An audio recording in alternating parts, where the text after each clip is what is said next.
I was a soldier. I was there. I saw the villages burn. I know. My father knows too. Rancher shelters. Apache chief's daughter, what he found outside his cabin was unbelievable. The dawn didn't bring any bird songs or the familiar scent of dry grass on the high desert. Instead, there was this heavy silence, so thick I felt like the earth itself was holding its breath. I stood there, motionless, inside my weathered adobe shack, my calloused hand trembling a little on a cup of cold coffee. Through the dusty window, a sight sent a chill racing down my spine. Dozens of Apache warriors were lined up along my rotting fence, their faces painted in fierce colors, silent as living statues. Nobody moved. Nobody spoke. They just stared straight at my solitary cabin. I was no stranger to the desert's loneliness, nor to the howling wind that tore through the cliffs. But I had never known a silence like this, the kind that pressed on my chest, that told me one wrong move could summon death. I was a former cavalry soldier who had tasted enough gunpowder and blood, so I understood one thing. Silence was more dangerous than the roar of battle. One question tore at my mind. Why were they here? I was just an old hermit, living in isolation for 10 long years, keeping clear of everyone. Why would they surround me as if I were their sworn enemy? There was only one explanation. The night before, I had opened my barn doors to rescue a woman who had collapsed in the storm. I gave her shelter, even pressed my father's old dagger into her hand so she could protect herself. And now, with 100 blazing eyes fixed on my shack, I knew that woman was no ordinary wanderer. I'd lived alone on this land for nearly 10 years.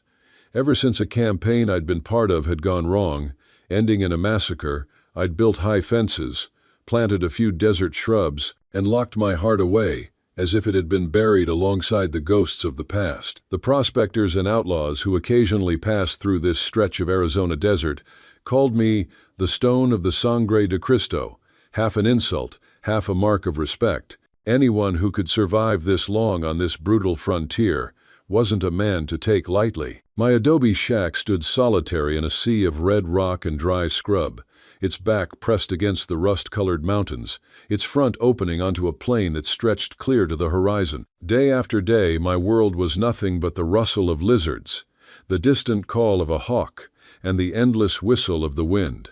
Over time, loneliness became a habit, and silence turned into my only companion. The night before, the sky had collapsed in a violent sandstorm. The wind howled like a demon. Dust swirled, blinding and suffocating, as I was securing the horse stable. I caught sight of a figure staggering through the sheets of sand and rain.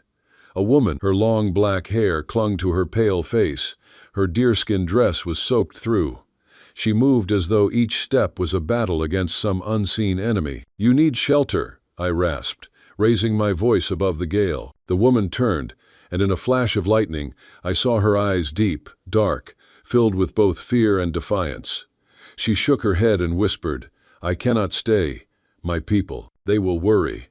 But then the icy wind struck again, and her body trembled. In that moment, I remembered a promise I'd made to myself long ago, after the nightmares had begun.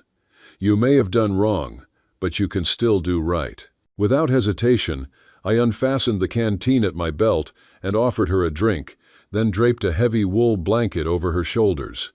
"Keep it until the storm clears," I said. She looked at the canteen, her fingers trembling, as though it was more than just water, as though it carried the weight of an oath. When she raised her eyes again, her gaze pierced me, and I felt as if my scarred heart had just been touched for the first time in years. "I will remember your name," she whispered. Before I could invite her into the cabin, she vanished into the storm like a ghost, leaving behind only hurried footprints in the mud. And this morning, 100 Apache warriors standing silent beyond the fence were the answer. That woman was no stranger. She was the daughter of Chief Broken Lance, the fierce leader of the Chiricahua in this land. Now I understood why the entire tribe looked upon me with suspicion, as if my single act of kindness last night had sparked a storm far more dangerous than nature itself. The wooden door trembled with a heavy rhythm. I set down my cup of coffee, my calloused hands clenching tight. I knew it was only a matter of time before I had to face them. Outside, My horse stirred restlessly, but the Apache warriors stood still, silent as ghosts beneath the rising sun. Then a figure stepped forward from their ranks, tall, broad-shouldered, draped in a wolf pelt with eagle feathers crowning his headdress. His eyes were dark and unreadable, carrying the terrifying calm of a man who commanded 100 lives. Ethan Stone. The deep voice rang out, steady and sharp, without a trace of hesitation. "You know why we are here?" I drew a slow breath, opened the door, and stepped onto the porch. "I do not," I answered, my voice rough from years of silence, though my gaze did not waver. The chief gave a small nod, as if the reply only confirmed what he had already believed. "I am Broken Lance, and the woman you met last night." His eyes narrowed, sharp as a spear point, "is my daughter." The words struck like a stone tumbling through a canyon. I froze. The image of the trembling woman in the storm flashed back to me, her hand clutching the blanket, her sad smile, her warning whispered in the wind. "If they know I am here, you will be in danger too." I swallowed hard and shook my head. She was exhausted. I only gave her shelter. I did not know who she was. Broken Lance stepped closer, his expression calm, but his presence storm-like. The necklace in her hand, "It was yours?" "No," I admitted. "It was hers." The line of warriors rippled with murmurs like wind stirring restless grass. Among the Apache, a necklace was not merely an adornment. It was a vow, a sacred bond of trust. For a lonely hermit to be found with the relic of a chief's daughter was nothing short of crossing into forbidden ground. Broken Lance's eyes narrowed, searching me as though he could peel away every hidden truth. "Do you know?" he said softly. "In our people, a woman gives a necklace only to the one she trusts with her life." Silence fell heavy. Sweat broke across my brow, though the morning air was still cold. I had not meant to trespass into their sacred laws. Yet the truth had dragged me into the heart of it. From within the ranks, a voice suddenly shouted, "If Ayanna was here, then he knows where she is." The name cut the air like a blade. I stiffened. Now I knew her name. Ayanna. And I knew this was no longer a matter of nameless kindness. Broken Lance raised his hand, silencing the warriors. His gaze locked on me, both a judgment and a plea. "My daughter vanished last night. She has not returned to the camp. And you? You are the last man to see her alive." I swallowed the knot in my throat, my hand drifting to the grip of my revolver. In that instant, I understood. Fate had bound me to a storm from which there was no escape. "Where did she go?" Broken Lance asked, his voice now a low rumble. "Tell me, and I will not touch a hair on your head." The offer was simple, yet it carried the weight of a blood debt. I could have lied, could have sent them on a false trail to save my own skin. But the memory of Ayanna's terrified eyes, her trembling form against the wind, stayed my tongue. "I don't know," I said, the words a raw confession. She disappeared into the storm. A fresh wave of murmurs, of disbelief and anger, surged through the Apache ranks. Broken Lance's face hardened, his hand tightening on the hilt of his own knife. "You lie," he spat. "My daughter would not abandon her people, not without a reason." I shook my head, looking directly into the chief's eyes. "She wasn't running from you, Chief. She was running from someone else." The words hung in the air, a shocking revelation. Broken Lance's eyes widened, a flicker of doubt in their depths. "Who?" he demanded. I pointed to the faint tracks in the dry mud leading away from my shack. "Look there. Her footprints are mixed with heavy boot prints. Someone was chasing her." Broken Lance knelt, his weathered fingers brushing the earth. The warriors gathered around, their gazes shifting from anger to stunned realization. They saw what I saw. Not the hurried steps of a runaway, but the desperate, staggered strides of a hunted woman, with the distinct, heavy tread marks of a man in pursuit. "You saw what I did not," Broken Lance murmured, his voice laced with a strange new respect. "Perhaps you were not lying." The admission did little to soften the hatred in the warrior's eyes, who still saw me as a potential enemy. Yet it planted something strange within me, the feeling of being heard. For years, no one had cared for my words. Not even I had bothered to listen to myself. Now, a man who minutes ago would have killed me without a second thought was beginning to trust me. That night, we camped by a stream. I sat alone by the fire, turning the silver necklace Ayana had left behind between my hands. I listened to the horses breathe, to the men speaking in a language I only half understood. In that moment, I realized I was standing on the border of two worlds, one of loneliness that had imprisoned me for a decade, and another of fierce but unbreakable kinship.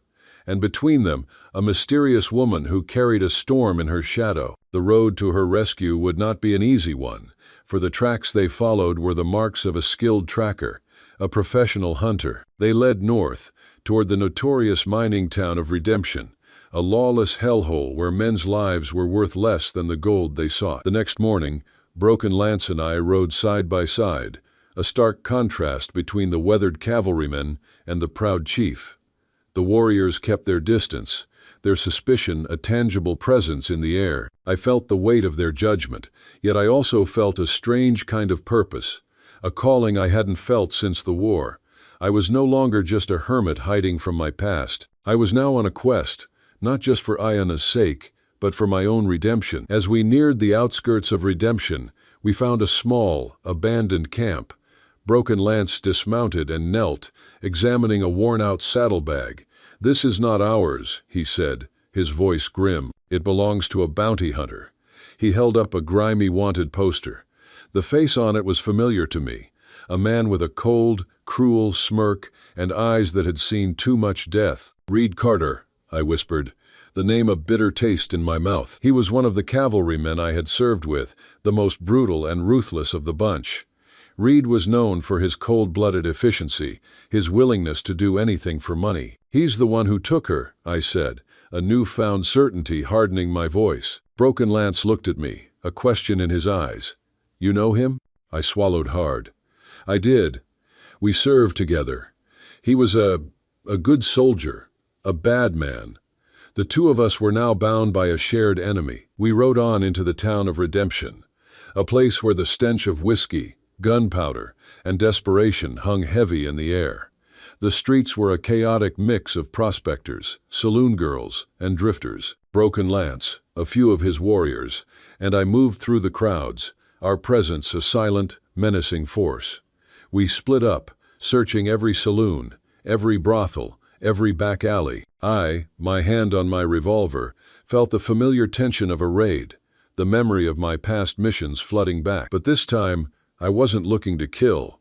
I was looking to save. I found a young Chinese woman cowering in a dark corner of a saloon, her eyes wide with fear. She spoke only a little English, but with my help, she managed to communicate that she had seen a man matching Reed Carter's description with a beautiful Indian woman. "He took her to the old mine," she whispered, pointing toward the Red Mountains. "He said he would sell her to the men there." The revelation was a hammer blow to my gut. The old mine was a place of ill repute, a labyrinth of tunnels where men had gone to die. Reed Carter had taken Ayana there not to kill her, but to sell her into a life worse than death. The bounty wasn't for her, but for something else. What? I didn't know, but I knew one thing. I would find out. I would not allow the past to repeat itself. I would not let another innocent person suffer because of a man I had once called a brother. I looked at Broken Lance, whose face was a mask of grim determination. "He's at the old mine," I said. "He's going to sell her." Broken Lance nodded, a silent understanding passing between us. The warriors mounted their horses, their eyes burning with a righteous fury. I, despite my deep-seated desire for solitude, felt a strange sense of belonging, a connection to these men who were once my sworn enemies. I was no longer a lone hermit, but a man with a purpose, with a debt to pay. The sun was beginning to set, painting the sky in a fiery blaze of orange and red, as we rode toward the mouth of the mine, toward the final confrontation, and toward a chance for me to finally face the demons of my past. The air grew heavier with every step I took into the mouth of that mine. It was not just the weight of the mountain pressing down on me. It was the weight of memory, of guilt, of sins I had carried for too many years. The cold clung to my clothes. The stench of damp rock and old dust filled my lungs. Each breath felt like inhaling the ghosts of men who had worked and died here, their whispers stitched into the darkness. Behind me, Broken Lance moved like a shadow, his warriors silent as stone, and yet I felt alone, utterly, miserably alone. For this was not just a descent into tunnels of wood and ore, it was a descent into the very heart of my shame. The sun's last light had vanished behind the ridge. Outside, the world still had color, but here, in this hollow mountain, only shadows remained. Our lanterns flickered, sending long, crooked figures dancing across the walls, shapes that seemed too human to be mere tricks of light. I tightened my grip on the lantern, as though it could hold back not only the dark, but the past itself. Yet nothing, not the flame, not the silence, not the company of allies could save me from the memories pressing in with every dripping sound of water and every creak of the old beams. My heart beat against my ribs like a drum of war, yet I was no warrior now. I was a haunted man walking willingly into his own trial. War had made me, but it had also broken me. And here, inside this mine, I felt the fracture widening. Every turn of the tunnel carried me back to that other night, the one I had tried to bury beneath silence and drink. The smell of burnt wood filled my nose, though here, nothing burned. I heard screams and the dripping of water, though here no one screamed. I saw again the village aflame, the Apache families scattering like sparks into the wind, and above it all, the laughter of soldiers who wore the same uniform I once wore. Reed Carter's laughter. God help me. I remembered his eyes, cold as steel and twice as sharp. He had been my comrade, my commander, and yet more beast than man. While I, green, uncertain, barely grown, stood powerless, swallowed by the machine of war. I had tried to stop him once, to speak against the slaughter, but my voice had broken against his cruelty. Since then, my guilt had followed me like a starving wolf. It drove me into the desert, into silence, into solitude. I thought the land might wash me clean, but now, here, in this mine, I saw the truth. I had never escaped. The past had only been waiting for me in the dark. The tunnels opened suddenly into a cavern, and my lantern's light caught her first Ayanna. She was bound to a beam with rough rope, her arms pulled tight, her face pale in the glow. Her eyes found me instantly, wide with fear, but also with that silent plea I will never forget. Help me. And then I saw him, Reed Carter. He stood before her like some dark idol, a revolver at his hip, and in his hand a small carved totem, Apache work, delicate and sacred. He turned it in his fingers as though it were nothing but a trinket from a stall. His smirk spread when he saw me, the same smirk that had haunted my sleep for years. Well, look who crawled out of his hole, he sneered, his voice echoing through the chamber. Stone, I never thought I'd see you again. Though, his eyes gleamed with a satisfaction that made my stomach twist. Look what I found, he went on, jerking his head toward Ayanna. A high-born Apache, worth a fortune on the market, and more than that, she's a perfect symbol, a way to show her people that their spirit can be broken, just like their bodies. I felt the rage rise in me, cold and sharp. My hand went to my revolver, though I did not draw. Let her go, Reed, I said, my voice low, broken, but steady enough to carry. This isn't your fight. Reed laughed, the sound bitter and ugly in the stale air. Not my fight? You're wrong, Stone. It's always been my fight. And yours, too. You just never had the stomach for it. He raised his gun then, leveled it at Ayanna's head. Time slowed to nothing, every drop of water, every flicker of flame stretched into eternity. Now you've got a choice, he said. Walk away and live, or stay and die just like the rest of them. Lo? My body tensed, my hand on the worn handle of my revolver, sweat cold on my back. I knew Reed. He was faster than me, faster than most. A killer born, a wolf in man's skin. But I also knew myself, or at least the self I wanted to be. For years I had run from this moment, run from him, run from what he made me. And now there was nowhere left to run. This was no longer just a rescue.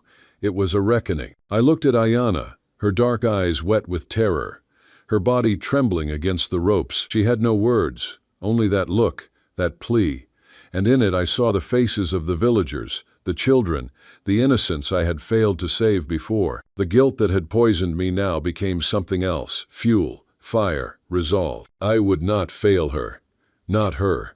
Not again. I won't run this time, I told him, my voice steady though my heart was breaking my ribs. "I won't hide. You and me, Reed. Let's end it." His grin widened, sick with pleasure. "I thought you'd never find your spine." Thus, we stepped into the center of the cavern, the lanterns throwing our shadows into monstrous shapes against the walls. The world shrank to nothing but him and me, predator and prey. Though I swore to God I would not be the prey tonight. The silence pressed in, thick as stone. Even the mine itself seemed to hold its breath. Broken Lance and his men waited in the shadows, hands on their weapons, but they did not move. They knew this was mine, my burden, my demon, my fight. Reed's hand hovered above his revolver, and I felt my own fingers twitch against the grip of mine. In that breathless moment, I remembered everything, the screams, the fire, the blood, the laughter, all the weight I had carried, and I knew that if I lost here, it would never end. He moved first, a blur, faster than lightning. His first shot rang out, shattering the silence, but I had already thrown myself aside, the bullet sparking against stone. Another shot, closer, tearing the air near my ear. My ears rang, but my focus held. I drew and fired. Once. The sound crashed through the cavern like thunder. Reed staggered, disbelief written across his face. His revolver clattered to the ground, his smirk fading into something hollow, something human. For a moment, I saw not the monster but the man beneath, and then he fell. Silence. I stood there, chest heaving, revolver smoking in my hand, heart hammering like a war drum. My legs trembled beneath me, but I stayed standing. I had faced him, faced the shadow that had followed me for years. I crossed to Ayanna, cut the ropes with a trembling hand. She sagged into freedom, her hands going to her face, brushing away the dried trails of tears. When her eyes lifted to mine, they were filled not only with fear but with something more, something I did not deserve. Admiration, perhaps, trust. The warriors emerged then from the shadows, faces hard, eyes unreadable. Broken Lance stepped forward, his gaze locked on me. His voice was low, like distant thunder. "You saved her," he said.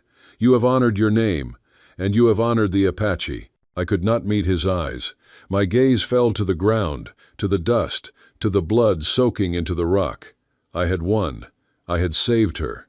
But victory felt hollow, a cup filled with ash. The past did not vanish with Reed's fall. It still lived inside me, a scar carved deep into my soul. I had faced my demon, yes, but scars do not heal in a night. The road to redemption is long, and I had only taken the first step. So I breathed the cold air of that cavern, and I told myself I would keep walking. For Ayanna, for the innocence I could never save, for the man I still prayed I might become. The air outside the mine felt sharper, almost cruel in its purity. After the suffocating stench of stale cavern breath, I drew it into my lungs as though I had been drowning, each inhale a jagged reminder that I was still alive. The desert stretched before us in vast silence, the red rocks gleaming in the late morning sun, their shapes carved by time and wind into monuments of endurance. Beside me rode Ayanna, weary but unbroken, her back straight despite the rope burns still raw on her wrists. Broken Lance and his warriors flanked us at a respectful distance, their eyes upon me no longer brimming with suspicion, but touched with something heavier. Respect, perhaps, or judgment deferred. I felt the change in the air, subtle yet undeniable, like the shift of the wind before a storm. Once, I had been nothing to them but an intruder, an ex-soldier, a man marked by the uniform of their enemy. Now, though I did not speak their tongue fluently, I could feel it in their glances. I had crossed some invisible threshold. By drawing my weapon in that cavern, by facing down Reed Carter, and choosing to fight for something greater than my own haunted silence, I had earned a place among them. It was not acceptance freely given. It was a heavy coin pressed into my palm, one I would forever owe them interest on. We rode until the desert sun burned the sweat from our brows, stopping at last near a spring that trickled from beneath a ledge of stone. Its water shimmered in the light, a fragile promise of life in a land that cared little for men's struggles. We dismounted, the warriors spreading out in watchful silence while I built a small fire. My hands shook slightly as I stacked the kindling. I told myself it was fatigue. Deep inside, I knew it was something else, the tremor of a soul too long burdened, too suddenly lightened by survival. Ayana sat across from me as the flames licked upward. She touched the silver necklace I had returned to her, her slender fingers tracing the etched lines like one might read scripture. The firelight cast her face in hues of bronze and gold, her eyes fixed on the horizon where the sun leaned toward its slow descent. "Why did you come for me?" Her voice was soft, like wind passing through tall grass. It carried no accusation, only wonder. I kept my eyes on the fire, afraid of what I might see in hers. "Because I had a debt," I said. My voice cracked like an old hinge. "Not to you, to myself." Her silence pressed against me, heavy yet patient. At last, she placed her hand upon mine, her skin warm against my calloused knuckles. "You did not owe me anything," she whispered. "You did not know me." Lo! I turned then, forcing myself to meet her gaze. For so long I had shut myself away from human eyes, fearing the reflection of my sins in them. Yet hers held no contempt, no condemnation, only clarity, like the still surface of a lake that sees all yet judges none. "I knew enough," I managed. "I knew you were being hunted. I knew a wrong was about to be done. I just couldn't let it happen again." This. Her eyes searched mine, as though weighing the truth of my words against the heavy ledger of history. Finally, she nodded, the faintest movement, but it carried the gravity of absolution. "You are not like them," she said quietly. "The other soldiers." The word struck me like a lash. Soldier, a title once worn with pride, now rusted with blood and ashes. I flinched, though I tried not to. My chest tightened. The truth clawed at my throat until I let it out. "I was a soldier," I admitted, my voice low, hoarse. "I rode with the cavalry. I was there, in the raids. I saw the villages burn. I saw your people fall." The confession tasted of iron, of dust. It was the poison I had carried in my veins for 10 long years, now spilled at last upon the earth. Ayana did not withdraw her hand. Instead, she pressed it firmer against mine, as though anchoring me to the present. "I know," she said simply. "My father knows too. He has known for a long time." "Lo!" I stared at her, stunned. "How could he? How could you still?" Her eyes grew distant, their depths filled with memories I could not fathom. "The man you fought in the cavern, Reed Carter, he was no soldier of honor. He was a traitor. He sold our names, our camps, to the government. He led your cavalry to us, guided your hands as they struck. The blood spilled that day was not yours alone to carry." Her words cracked something inside me. For years I had borne the massacre like a chain, each link forged of shame and helplessness. I had thought myself complicit, an unworthy man who had failed to resist evil. But hearing her truth was like feeling a blade drawn slowly from my chest, painful, yet freeing. I was not innocent, no, never that. But perhaps I was not the monster I had believed myself to be. I had been a pawn, a boy soldier fed into the gears of cruelty by men like Carter. Relief warred with bitterness in me. My guilt had been my punishment, my anchor in solitude. Now it shifted, loosened, leaving me afloat in waters I no longer recognized. I lifted my eyes to hers again. "Why didn't you leave him, when you had the chance?" Ayana's gaze drifted skyward, to the constellations beginning to prick the velvet dusk. "Because I was on a journey," she murmured, "a test of my spirit. I sought to know if I was worthy to lead my people one day, to walk alone into the world, to face its dangers, and to return stronger. That was my path. And you," her eyes returned to mine, softened now, "you became a part of it." I swallowed hard, the firelight flickering between us. "You taught me," she continued, "that even in the darkest places, there is still a light, that a man can turn from death toward life, that a soldier can choose to heal instead of to destroy." Liz. Her words slid into the hollows of my soul, filling spaces I thought would remain barren until death. I felt something stir in me, fragile yet insistent, like a green shoot breaking through scorched earth. It was love. Not the wild, youthful fire that consumes, but a deeper, older flame born of shared wounds, of respect, of the fragile hope that two broken souls might mend each other. I turned away, for fear she might see the tears threatening at the corners of my eyes. The next morning, we broke camp and rode toward the Apache encampment. The air was cool, the desert alive with birdsong and the whisper of wind over stone. As we neared the cluster of lodges, the people gathered, their faces etched with suspicion that melted, slowly, into welcome. Broken Lance rode beside me, his face solemn as carved granite. He spoke at last, his voice like distant thunder. "You have proven yourself," he said. "You risked your life for my daughter, for my people. You are no longer an outsider." He gestured toward the tribe, their hands lifting in greeting, their eyes no longer hard with distrust. "You are our brother, Ethan Stone." I tried to speak, but my throat closed around the words.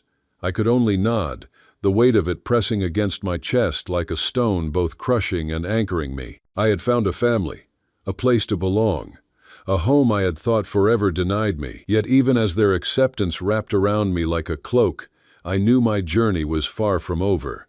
The past was not erased, it lingered still, a scar upon my soul. But now, for the first time in years, I dared believe that scars could also be maps.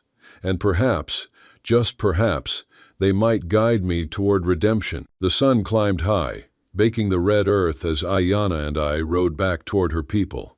The horses' hooves beat a steady rhythm, sending up dust that hung in the dry air like smoke. Every breath I drew tasted of sand and memory.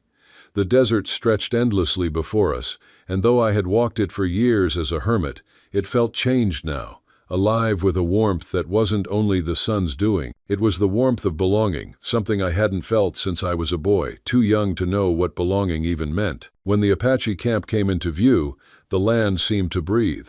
The people poured out like water breaking free, their cries echoing against the red cliffs. Songs rose, sharp and fierce, the kind of sounds that came from deep in the chest, not the throat. They greeted Ayanna with arms that clutched her tight, voices filled with relief and pride. Her father, Broken Lance, strode forward, his face as hard as the stones around us, but his eyes were wet.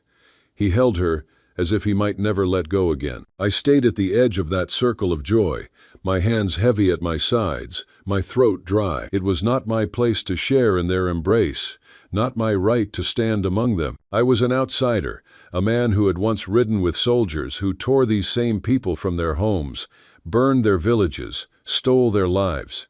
My presence was a shadow against their firelight, a ghost standing at the edge of something pure.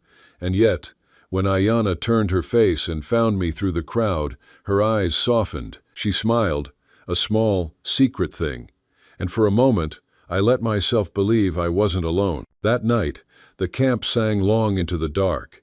They danced with the rhythm of drums, their voices lifting toward the stars as though calling back their ancestors. I sat apart, by a smaller fire near the horses, the shadows my only companions.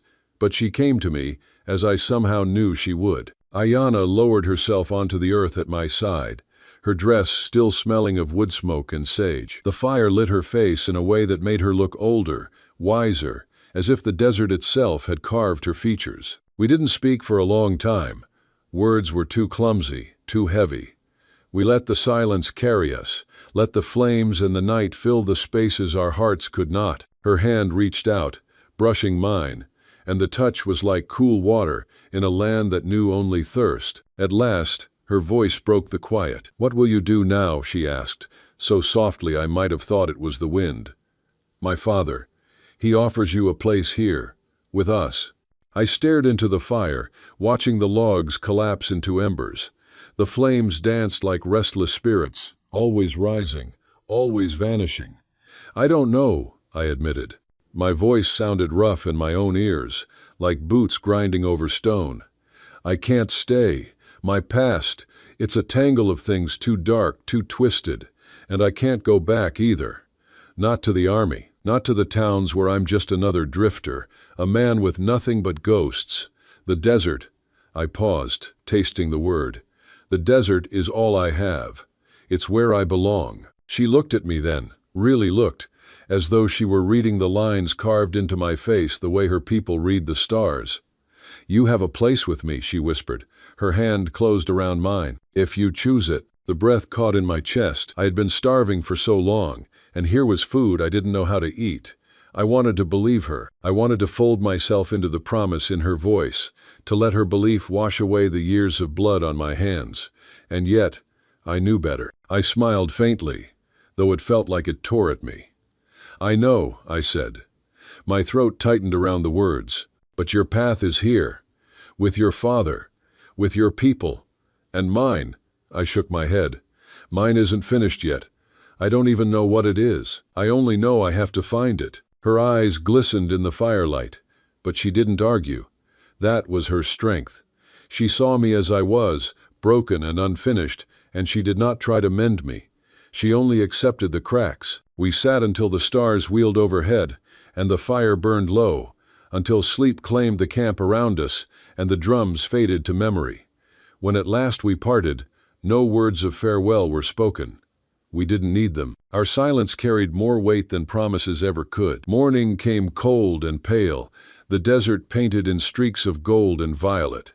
I saddled my horse with hands that shook more than I'd like to admit. Across the camp, Ayanna stood by the dying fire, her shawl wrapped around her shoulders. She didn't call out, she didn't weep, she only watched. When I swung into the saddle, she walked to my side. Her hand found my knee, her touch grounding me like roots in shifting sand. She looked up at me, her eyes fierce, alive with that wild love that no chain could ever hold. "Go," she said simply. Her voice was steady, though I could hear the ache beneath it. "The desert is waiting, and when you are ready—" She paused, her thumb brushing the worn leather of my boot. "You will find me." For a moment, everything in me begged to stay, to step down, to fall into her arms, to surrender. But surrender had never been my way, and I knew if I loved her truly, I could not bind her life to my uncertain road. I nodded once, my chest tight, my eyes burning against the rising sun. I looked at her one last time, memorizing her face, the way the light caught in her hair, the quiet strength in her jaw. Then I turned my horse toward the horizon. The hooves struck stone, sending echoes into the morning silence. Behind me, the camp faded into smoke and shadow. Before me, the desert stretched wide and merciless, but it did not feel empty anymore. It felt alive, full of promise, full of roads yet untraveled. I did not ride toward a destination. I rode toward the unknown, toward the endless horizon, toward a future unwritten.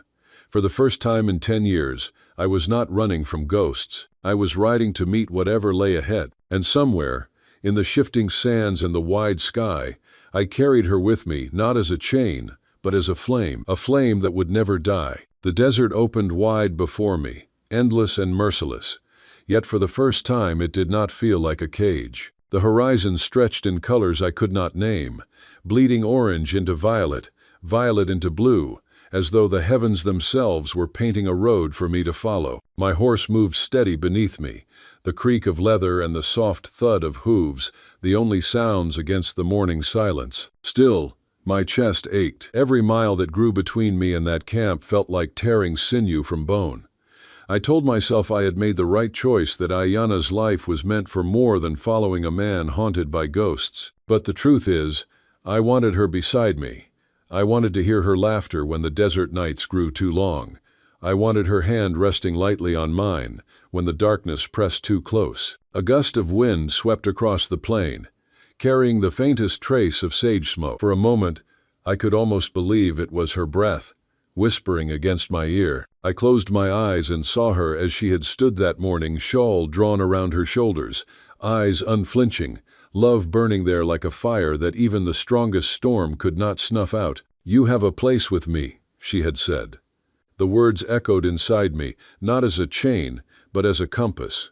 They would guide me when the desert grew too wide, when the nights turned too cold. I thought back to the years I had spent wandering, drowning in whiskey and silence, hiding from the man I had become. I had believed myself beyond redemption, a shadow stumbling through a land already claimed by death. And yet, in her eyes, I had found something I thought forever lost, the possibility of grace. The desert does not forgive, but it teaches. Every rock, every canyon, Every merciless sun had carved me into the man I was now. And maybe that man was not whole, not healed, but he was no longer broken beyond repair. She had seen